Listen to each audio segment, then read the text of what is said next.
Olá, no programa de hoje eu vou conversar com Daniel Turquette, responsável regional da construtora Plaenge em Campinas. Olá, Daniel, tudo bom com você? Olá, doutora Renata, boa tarde a todos os seus ouvintes. Daniel, bem-vindo ao nosso programa. E antes da gente começar, me fala um pouquinho sobre a sua formação e sua experiência profissional. Tá bom, eu sou engenheiro civil, formado há pouco mais aí de 15 anos e atuo na construtora Plaenge desde 2011. Comecei como engenheiro de obra, né, no canteiro de obras, onde executei aí 6 torres pela empresa e depois fui para a área de negócios, área de incorporação. E em 2018, eu me mudei para Campinas, que é a minha cidade natal, inclusive, para iniciar a operação da empresa aqui na cidade. Maravilha. E Daniel, hoje muito se fala, né, na construção sustentável. Tanto a questão de iluminação, quanto uma ventilação cruzada, ou uma construção em que você use a menor quantidade aí de energia elétrica, o consumo de energia elétrica, né, com utilização de ar-condicionado e tudo mais. Fala para a gente um pouquinho, né, o que seria uma construção enxuta? Tá. Olha, uma construção enxuta seria uma construção onde a gente otimiza os recursos para que ela seja construída. Então, desde o projeto, você precisa pensar nisso, na concepção do projeto, para você ter menos desperdício de material, menos desperdício de tempo, de mão de obra, e também, nesse ponto que você falou, estudar para que o empreendimento ele tenha menos consumo de ar-condicionado, menos consumo de energia, ele pode ter também reaproveitamento de água de chuva, então ele tem menos consumo de água. Então, tudo isso faz que o empreendimento seja mais ou menos sustentável. É um ponto interessante.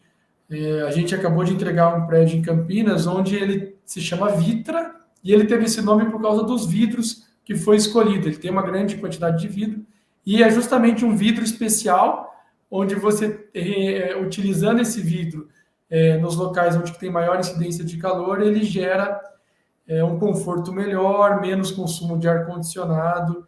Então, já faz parte aí do nosso DNA estudar isso e trazer isso para os nossos empreendimentos.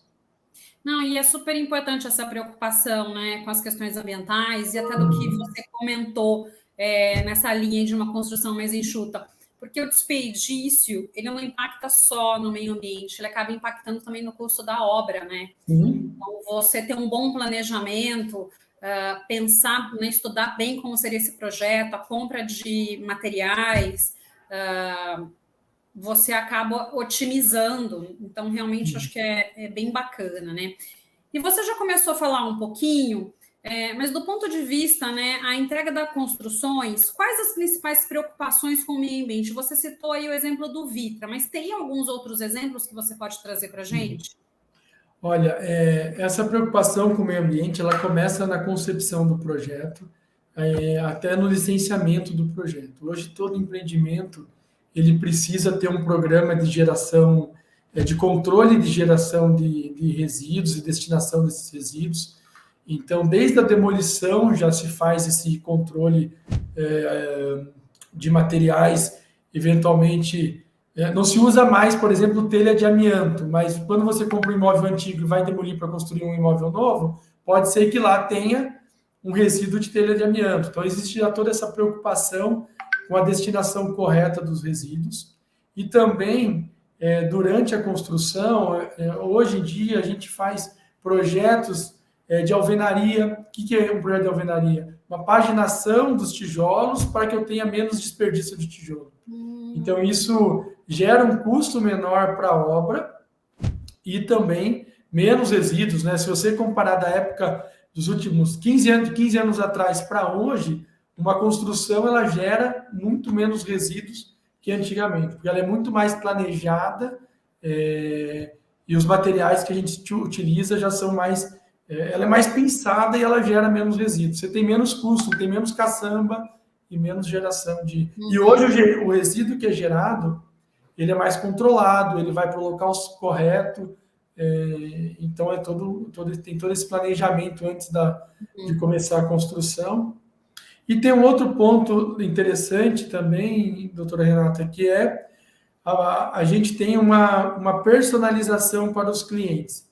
Então, se você pegar o exemplo do Vitra, que acabou de ser entregue, já tem cliente morando e ele foi entregue há um pouco mais de 30 dias. Por quê? Porque durante a construção, nós já fizemos as alterações que o cliente gostaria, as alterações civis, né? A parede no lugar que ele gostaria de ter, os pontos elétricos no lugar que ele gostaria de ter.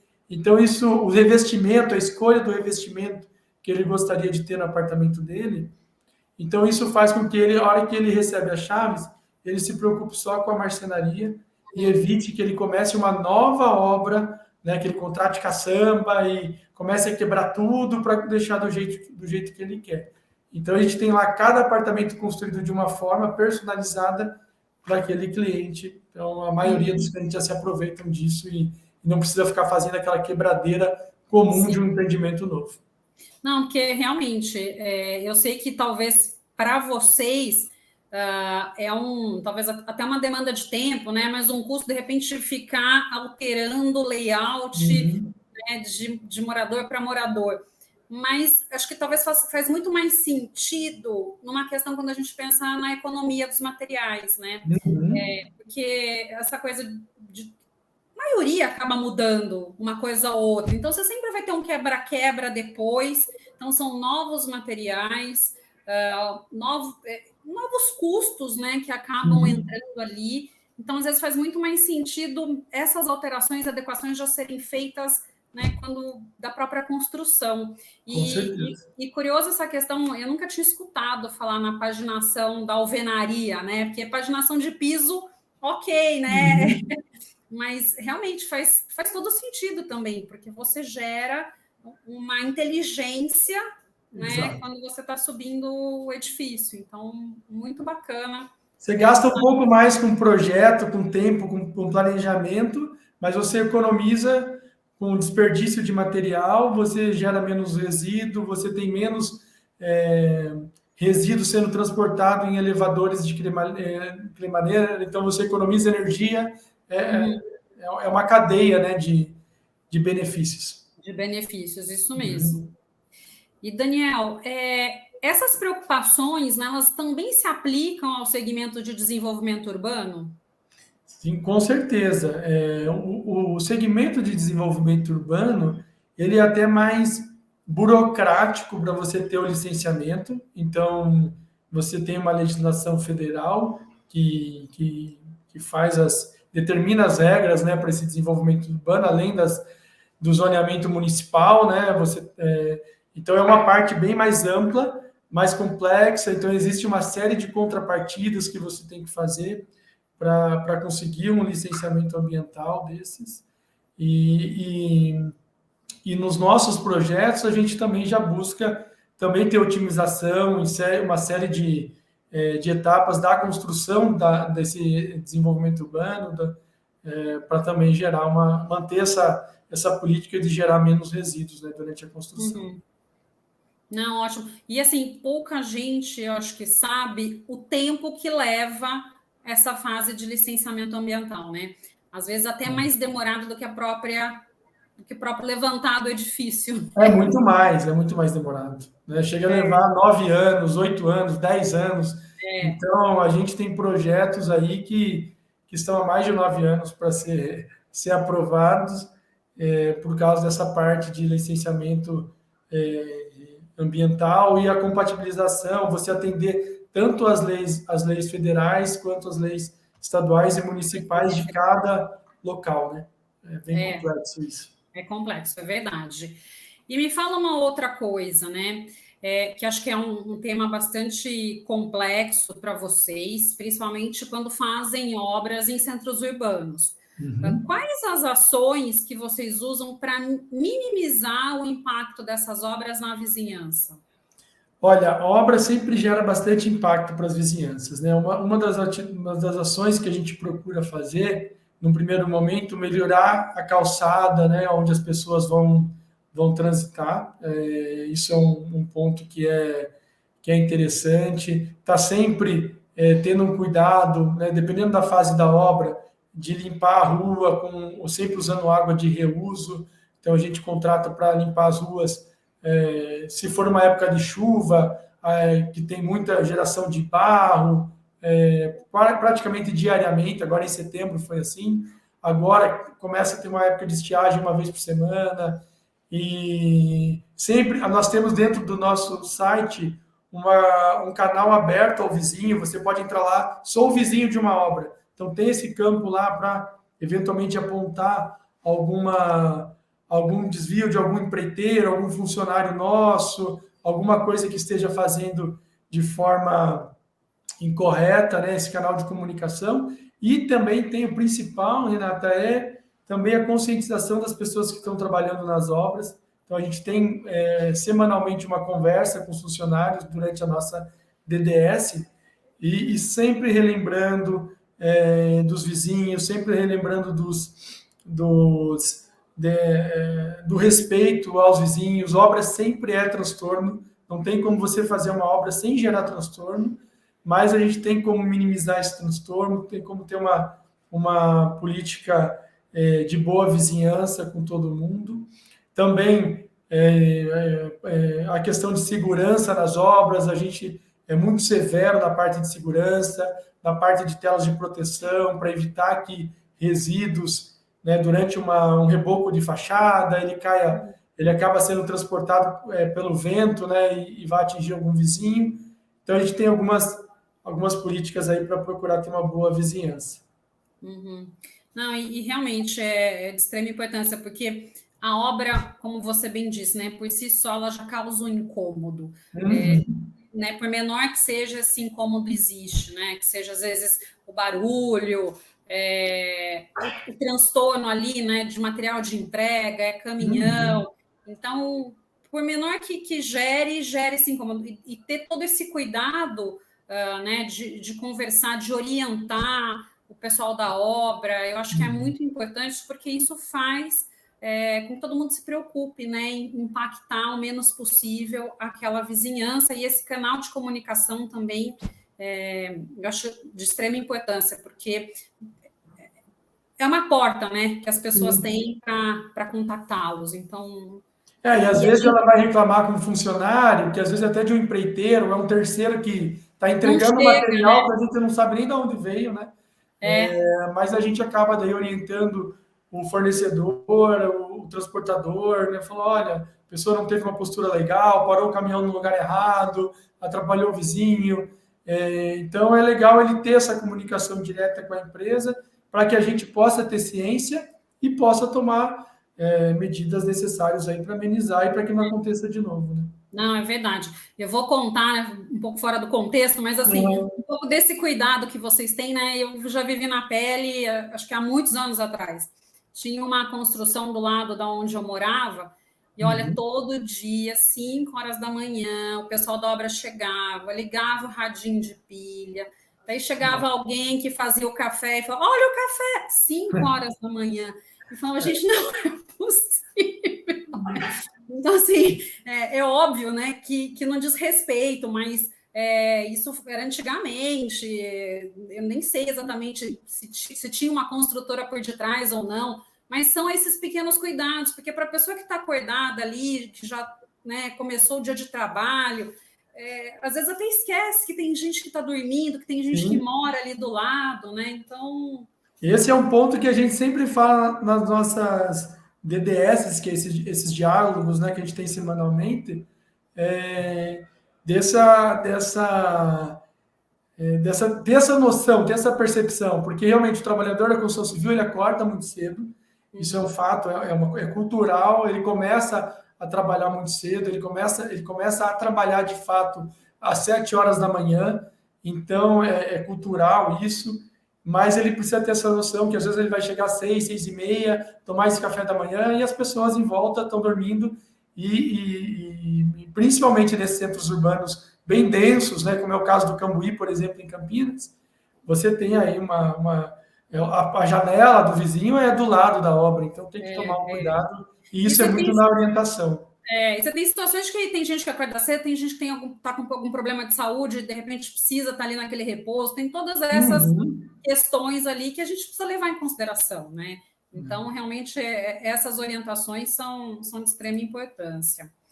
E, Daniel, voltando aí para as nossas questões aí ambientais, tá? Você já comentou, né, de algumas ações, de algumas preocupações que vocês têm. Me fala um pouquinho em relação ao consumo, né, de água, das águas, da utilização dessas águas, né? Vocês acabam utilizando, você falou dos caminhões que fazem a limpeza com água pluvial, né? Me fala um pouquinho mais em relação a isso. Hoje, todas as nossas obras, a gente busca ter a conscientização do consumo de água, não ter desperdício, né? A gente também monta caixas d'água para quando tem espaço no canteiro, a gente acaba captando a água e armazenando. Quando não tem, a gente acaba tendo a preferência por comprar água de reuso, ao invés de comprar água tratada, né, da Sanasa, por exemplo, porque isso, além do custo, acaba sendo um benefício também para todos, né, para a comunidade, a gente não desperdiçar a água, não consumir a água que foi tratada pela Sanasa. E quando dá, a gente coloca uma estação de captação e ela faz uma espécie de um semi-tratamento, né? Com a água da chuva, capta, armazena e reusa. Não são todos os canteiros, né? Normalmente num centro urbano mais denso, isso já é um pouco mais complicado pela falta de espaço, mas quando é possível a gente utiliza e também faz parte desse trabalho de orientação, né? Sempre orientar para não tomar banhos demorados, não ter um desperdício de água, que é algo que acaba o nosso funcionário recebendo essa educação e levando isso para a própria casa dele, para a família dele, que muitas vezes ele não teve essa orientação até então, ou teve, mas sempre é bom reforçar para ele não desperdiçar água. É um serviço indireto para a comunidade, né, de conscientização para a comunidade. E a questão, acho que, da água do reuso é, de fato, você incentivar o reuso, porque a gente sabe que nem sempre existe esse incentivo. Então, privilegiar a utilização dessa água, da compra dessa água, né, o do uso dessa água, realmente é privilegiar né, o tratamento, não o desperdício de água, que também é muito importante. E me fala um pouquinho também das questões voltadas para a energia elétrica. Tá. Olha, na energia elétrica, a gente vem evoluindo muito nos últimos anos na questão dos equipamentos que a gente compra. Hoje, a Plaenge, como ela tem diversas obras pelo país, a gente tem a nossa própria gestão de equipamentos e hoje nossos equipamentos são bem mais modernos e consomem bem menos energia. É como se fosse aquela geladeira antiga que ela gastava um monte de energia, hoje você compra uma geladeira nova que ela é bem mais eficiente. Ela faz a mesma coisa e é bem mais eficiente. Então, a gente já nos últimos anos se modernizou nos nossos equipamentos, elevadores de cremadeira, gruas, são equipamentos que consomem menos energia. A parte de iluminação da obra, né, você pegar 10 anos atrás, era tudo lâmpada incandescente, que era mais barata. Passou para lâmpada fluorescente, agora já estamos utilizando lâmpadas de LED e sensores no canteiro de obra para poder reduzir o consumo de energia elétrica. E você tem também esse mesmo trabalho do consumo de água, do consumo de energia, né? Não deixar a lâmpada acesa, você deixa comunicação na obra, para orientar os funcionários a sempre ter consciência de não desperdiçar a energia elétrica dentro do canteiro de obras. Então, isso também, assim como a água, acaba sendo um trabalho de orientação que o funcionário, todos aqueles que passam por uma obra, né, às vezes passa 200, 300 pessoas diferentes, para trabalhar em diversas etapas diferentes da obra e acabar levando isso para sua casa, para sua vida também. Sim. E, Daniel, vocês, se não me engano, têm uma parceria com a Post Consulting. Que vantagens essa parceria trouxe para a Plaenge? Olha, a gente começou essa parceria em 2016, justamente no canteiro de obras, foi a primeira etapa dessa parceria, onde a gente pôde revisitar uma série de processos que a gente já tinha. O nome Plaenge, ele vem de planejamento e engenharia, então a gente já tinha processo, planejamento desde a década de 70, mas a Porsche conseguiu revisitar, melhorar esses processos executivos. Isso gerou, já para a construção, uma série de melhorias, e a gente conseguiu ganhar prazo de obra, conseguiu ganhar também menos desperdício de materiais, né? Hoje a gente consegue ter visibilidade de todo o material que vai subir no elevador para determinado pavimento daqui a 1 mês, 2 meses, e organizar melhor isso, evitar que o elevador fique subindo e descendo sem precisar, evitar eventualmente de ter 2 elevadores, conseguir fazer o mesmo trabalho só com um. Então teve uma série de ganhos.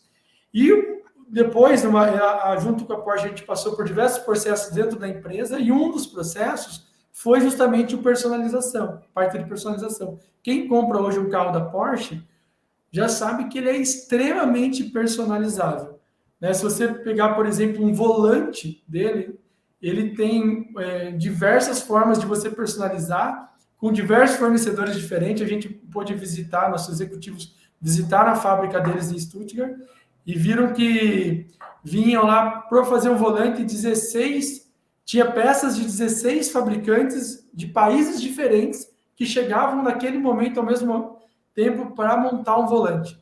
Então, eles falaram, a gente achava que para a construção civil era impossível ter um nível de personalização tão grande, onde eu conseguiria que o meu material chegasse naquele momento, sem desperdício, cada projeto de uma forma, e a gente conseguiu, junto com o apoio deles, ter hoje o que a gente chama de Personalize, o projeto Personalize, e isso refletiu nisso que eu te falei, de você ter já o apartamento personalizado para o comprador, evitando desperdícios de quebra-quebra, evitando geração de resíduos desnecessários, e a pessoa podendo se mudar para o apartamento o mais breve, bem antes do que antigamente, né? Bem antes do que antigamente. Não, muito bacana essa parceria, né, de vocês com a Porsche, realmente acho que trazendo um diferencial, né, para a construção. Se você me permitir falar, assim, a gente viveu agora 2 anos de pandemia, onde faltou material para todo mundo. Quem foi reformar um apartamento teve uma casa, chegou lá para comprar piso e falou, não tem, vai ter daqui a 5, 6 meses. E a gente passou por isso e conseguiu concluir a obra no prazo, porque quando a gente foi pego assim, falou, vai faltar, a gente conseguiu antecipar os pedidos, né? Porque a gente já tinha essa visibilidade, esse planejamento, e falou, vamos antecipar tudo que a gente tenha, que normalmente a gente fazia o pedido, por exemplo, de cerâmica, 60, 90 dias antes dele estar na obra. A gente passou a fazer esse pedido 360 dias antes dele chegar na obra. Então, a gente já sabia o que ia ter naquele momento, pediu, a gente antecipou os pedidos. Então, isso a Porsche nos ajudou muito a passar por esse período. A gente já estava preparado, já estava pronto. Quando chegou nesse período, a gente teve que só se adaptou e conseguiu entregar as obras no prazo. Porque realmente foi um problema vivenciado, né? E assim, fazer pedido com 1 ano de antecedência praticamente é impensável, né?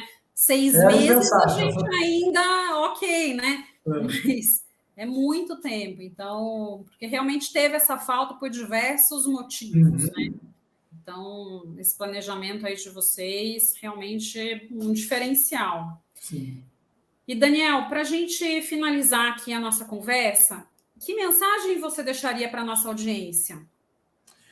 Olha, é uma mensagem que nós da construção civil, a sua audiência é muito focada em meio ambiente, né? E a construção civil sempre é vista como acaba sendo um inimigo do meio ambiente, mas há formas de se construir, de você ter obras minimizando muito o impacto, mitigando esse impacto. Então, nós sempre buscamos essa mitigação. Tem muita coisa que as pessoas acabam não tendo conhecimento dos processos de compensação, né, onde você vai tirar uma árvore, quantas árvores você vai plantar para compensar aquilo. A gente acompanha aquele plantio por 2 anos. Quem passar hoje na Maria Monteiro, na frente do nosso empreendimento entregue, vai ver, por exemplo, um protetor da árvore que a gente colocou. Você gasta, investe nisso, mas para que aquilo aconteça de verdade. Então, nós sabemos que a gente gera impacto, mas a gente está sempre buscando gerar o menor impacto possível para o meio ambiente e construindo com mais eficiência, construindo corretamente, evitando o retrabalho, fazendo essa personalização. Você faz a mesma coisa que se fazia há 20, 30 anos atrás, gerando menos resíduos, gastando menos energia, consumindo menos água, e é a forma que eu acho que a gente tem para contribuir e fazer essa construção de uma maneira mais sustentável. Uhum.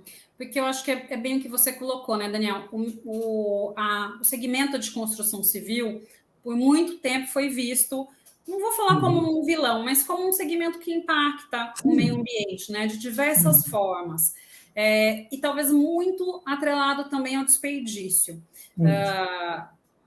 De uns tempos para cá, a gente tem uma discussão muito grande de construções mais sustentáveis, mais em soluções, né, para você dar para aquela construção. E a gente vê que isso tem crescido muito, né? Não só em termos dos acabamentos, né, do material que hoje é utilizado, mas eu acho que em muitas questões que você nos trouxe hoje.